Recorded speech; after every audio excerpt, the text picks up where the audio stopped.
Yo, what's going on, y'all? It's Cone back here again today with another video, and the NBA Finals are finally upon us. After a grueling time through the NBA playoffs, some amazing series, some wild performances, and a ton of super interesting storylines, we are here. We've made it through one of the most entertaining playoffs in quite some time for a really fun matchup at the end between the Denver Nuggets and the Miami Heat, a matchup that I don't think a single soul out there predicted when we came into the playoffs themselves. It's been a wild ride for both of these squads, and I'm super excited.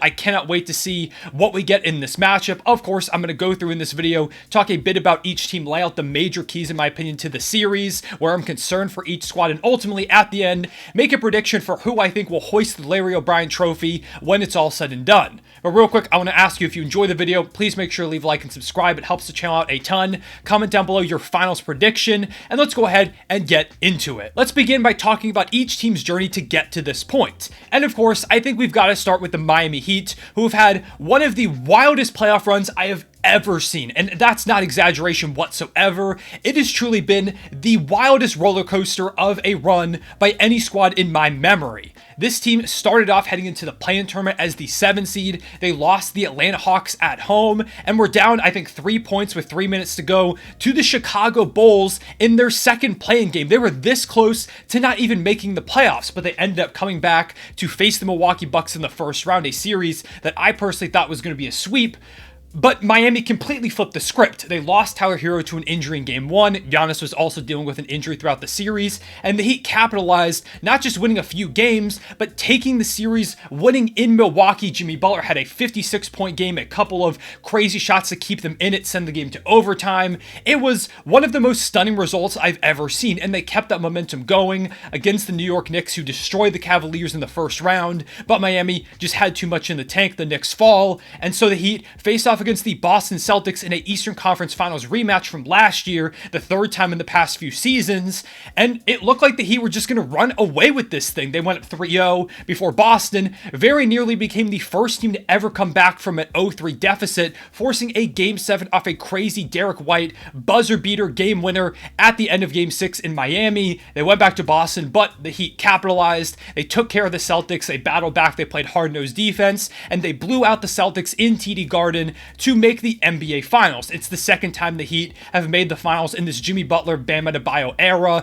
Jimmy, of course, won Eastern Conference Finals MVP, and he is the main story of this Heat team. He is continuing to build his legacy as one of the most fun and impactful players in recent history, but he's not alone whatsoever. Bam plays amazing defense. You have a cast of fantastic undrafted players on this roster. Tyler Herro hasn't played since Game 1 of the playoffs, but it's rumored that he might be back in this NBA Finals series. You've got Kyle Lowry, who's a veteran championship point guard, a bunch of just fantastic role players all around, the best coach in the league in Eric Spoelstra. This Heat team, of course, being an 8 seed coming into the finals, are the underdogs, but do not underestimate them, because if you do, it's at your own risk. Then over in the Western Conference, we have the Denver Nuggets, who are having the best season in franchise history. They got their first 1 seed ever this season. They destroyed the Minnesota Timberwolves in the first round. The Phoenix Suns gave them a bit of a fight, but the Nuggets were able to get out of it pretty comfortably, destroying them in Game 6. They swept the Los Angeles Lakers. Nikola Jokic is the best player in franchise history. He's a back-to-back MVP and is most people's pick for best player in the world at this point. Michael Porter Jr. is a 7-foot sniper. Jamal Murray just averaged 30 points per game on 50, 40, 90 splits in the conference finals. They've got great players that complement their stars all around, like Kentavious Caldwell-Pope, who's a phenomenal 3-and-D wing. You've got Aaron Gordon, who was in some all-star conversations earlier on in the year, some solid role players off the bench, a really solid coach in Michael Malone, one of the best home court advantages in the entire league. This is a stacked squad. Of course, they're the favorite coming into this thing. They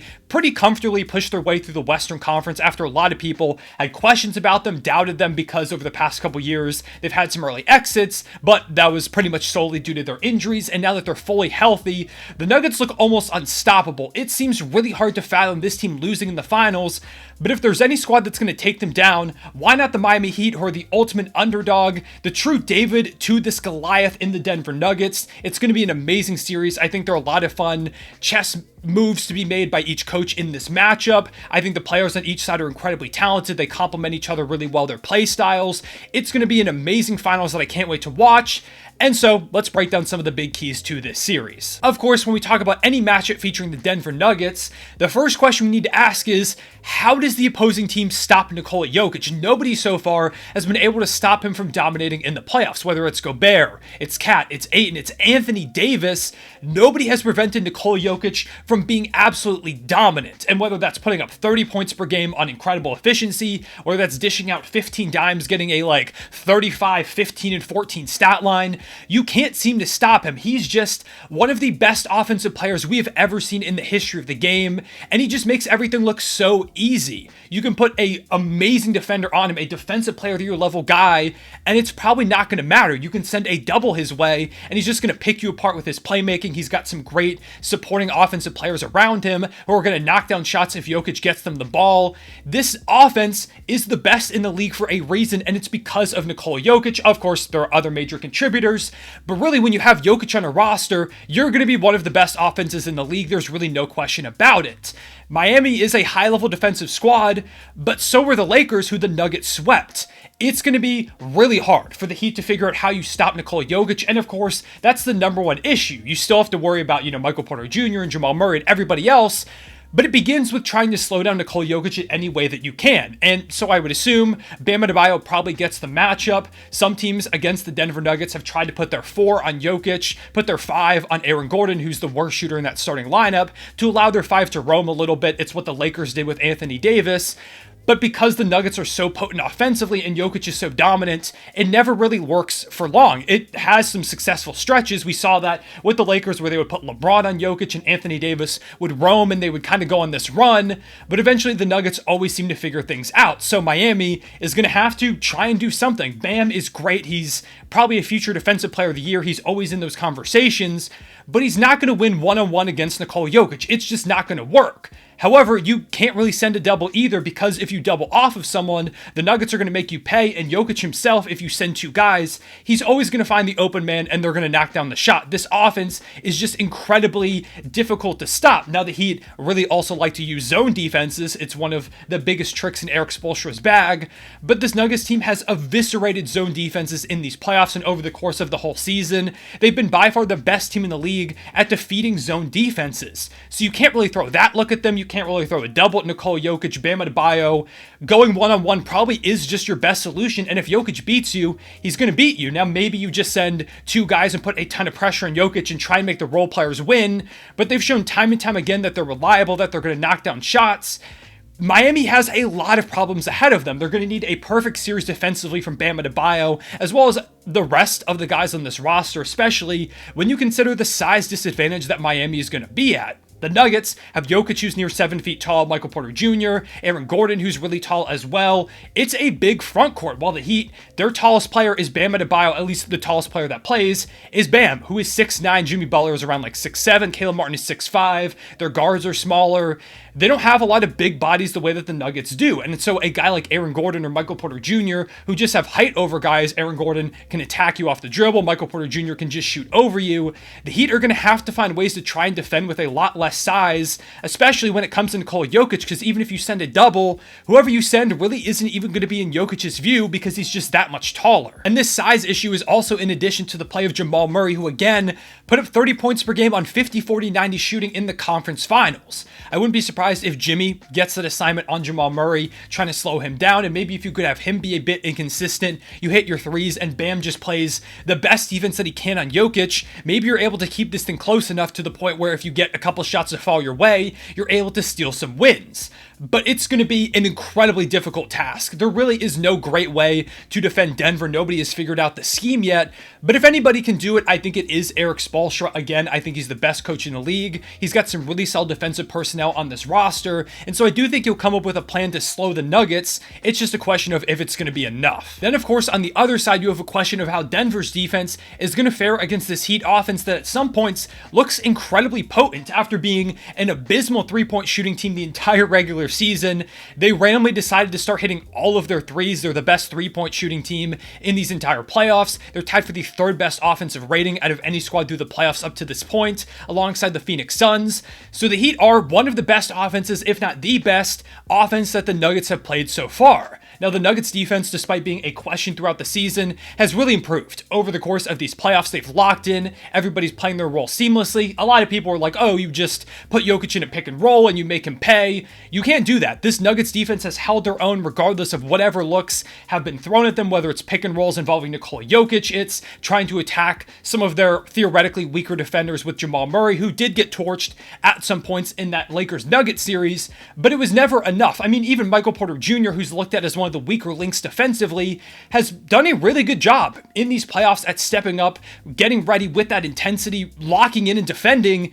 It's been impressive. Everybody on this squad is playing some solid defense up to this point. Of course, they're going to have to continue this again against maybe the best offense they've played yet. At least, I would say probably the most well-rounded offense that they've played so far. There are guys all across the Miami Heat roster that can drill threes in your face, whether it's Gabe Vincent, it's Max Strus, it's Duncan Robinson, Jimmy Butler can knock down a bunch of them, Caleb Martin, Kyle Lowry. Really the only guy who's not going to potentially hit a couple threes on you is Bam Adebayo, who can also stretch out the floor to the mid-range and has a pretty consistent jumper from that range. So, the Nuggets are going to have to do a great job of locking up on the perimeter. You can't let these shooters get in their rhythm. You have to prevent Jimmy Butler from getting going. You have to put one of your best defenders on him. I would imagine that Aaron Gordon probably gets the Jimmy Butler assignment. I wouldn't be surprised if we see some Bruce Brown minutes on him as well. Maybe Kentavious Caldwell-Pope if Aaron Gordon goes on one of the bigger guys, although Jimmy is the second biggest guy on this team.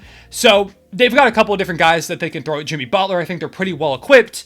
But again, a lot of teams have been well equipped theoretically to slow Jimmy Butler down, but it's never held him down for more than a couple of games. The Celtics were able to make things really difficult on Jimmy throughout that series while they were trying to make the comeback, but in the end, he figured things out. Now, I will say, I am a bit worried about Jimmy's ankle. Now, it hasn't hindered him greatly, but there have been a couple points in that Celtics series in particular where he didn't quite look like himself, where he was clearly wincing, he was struggling a little bit, and we'll talk a bit about the rest that the Nuggets have over the Heat later, but that is something to keep an eye on. How does Jimmy Butler's ankle fare in this series? Do they go ahead and attack him a lot to try and force him to use a lot of his energy so he can't contribute as much offensively, especially if that injury is bothering him? There's a bunch of different ways the Nuggets can try and defend and go at Jimmy Butler on the other side. I'm really interested to see what Michael Malone throws at Jimmy as well as the rest of the perimeter players on this Heat roster. In particular, I'm curious to see how they try and prevent Jimmy from getting downhill, because if he gets into the paint and he gets you with a pump fake, gets to the free throw line, finishes over you,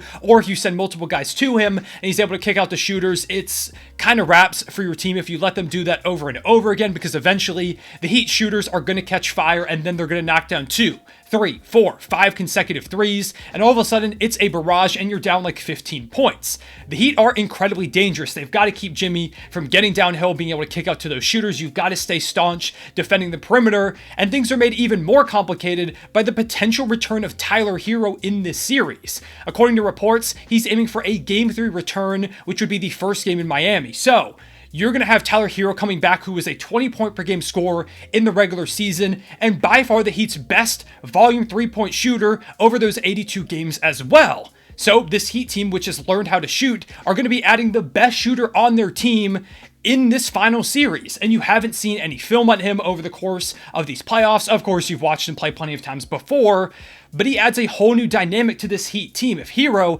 comes back and looks anything like his usual self when he does play, and the defense isn't terrible, because that is a bit of a concern re-entering Herro into the lineup, if he's knocking down shots, he's being a consistent threat, it opens so much more up for Jimmy Butler, for Caleb Martin, for all the shooters on this roster. So he's probably the biggest X factor in this series. How Tyler Herro looks could determine if the Heat are able to pull off the potential impossible and take down Denver. Then, of course, we have to talk about the fact that Denver has both the rest and home court advantage. Denver hasn't played a game since May 22nd, while the Heat were fighting through a grueling series against the Boston Celtics that went to 7. Denver's just been chilling, hanging out, getting rested up for this series, which is going to be a big factor. The Heat are pretty banged up, whether it's Jimmy Butler's ankle, whether it's Gabe Vincent's ankle, which caused him to miss some time in the Celtics series. Caleb Martin was dealing with a bit of an injury as well.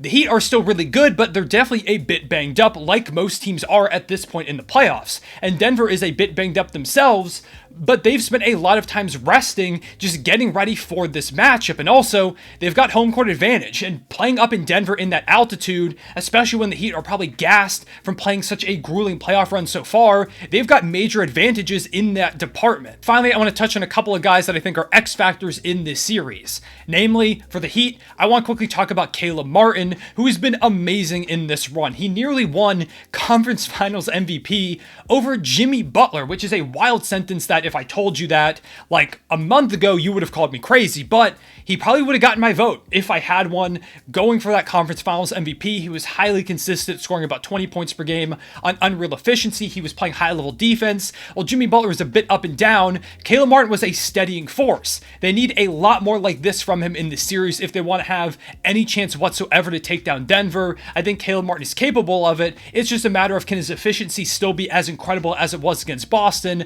or will he come back down to earth just a little bit? Finally, for Denver, I want to quickly talk about their bench for a second. They're going to need some good play out of those peripheral guys, whether it's Bruce Brown, who might get some time defending Jimmy Butler. He's also got to knock down shots like he's done in these playoffs so far. Christian Brown, who's a rookie who has shown a lot of tenacity over the course of this playoff run. He's knocked down shots, also played some high-level defense. And Jeff Green, who is definitely not the player he used to be. He has not had a great playoff run, but they're going to need him to play up a little bit. They need him to be solid defensively, knock down more shots than he has so far for the Nuggets to have the best chance of winning this series. With all that being said, I think those are my thoughts on the biggest keys to this matchup. I'm super excited for this series. Ever since both of these squads went up 3-0, I've been thinking about it, and I'm just really excited that this is the matchup that we're going to get. The narratives are incredible. Whether you're Denver trying to bring the first championship to Colorado, you're trying to help Jokic build up his legacy as one of the best players of the modern era. Everybody on that squad too, looking for their ring. They're trying to do it for the first time for Denver. The Heat are trying to become the first 8 seed to ever win a title, just the second one in this position. They have Jimmy Butler, who continues to be unsatisfied by anything other than a ring. He seems determined to will this team to a championship. A bunch of undrafted guys who are here to prove themselves. A great coach in Eric Spoelstra.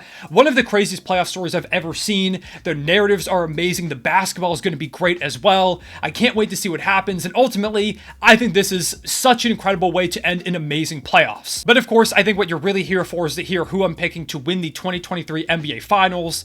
And if you ask me, I think it's got to be Denver. I think Miami has a shot in this. I'm seeing a lot of people giving them no chance whatsoever. And I've learned over the course of these playoffs, you have to show the Heat some love. You cannot completely bet against them or they're going to burn you every single time.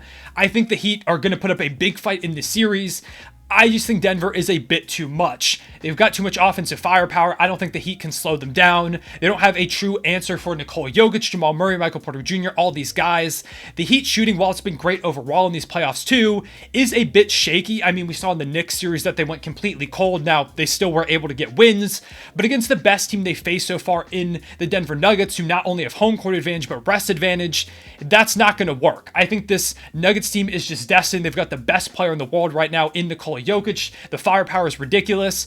I think the Miami Heat Cinderella run ends here. They fall just short of winning a title, although it's a year they can be absolutely proud of. So I'm picking the Denver Nuggets to win this thing in 6 games. Nikola Jokic raises the Finals MVP trophy as he continues to build his legacy, and the Denver Nuggets win their first NBA championship in franchise history. So that's my prediction for the NBA Finals. Let me know in the comment section below who you're picking and in how many games, and who you think is going to win Finals MVP. Let me know what your thoughts are on some of my big keys to this matchup. How do you think Miami is able to slow the Denver Nuggets? Do you think the Heat's 3-point shooting is the big swing factor? And how do you think Tyler Herro plays when he comes back in this series? Let me know all that down below. And again, please leave a like and subscribe if you enjoy it. Helps the channel out a ton. I appreciate y'all watching. I'll see y'all later. Real one, say it back.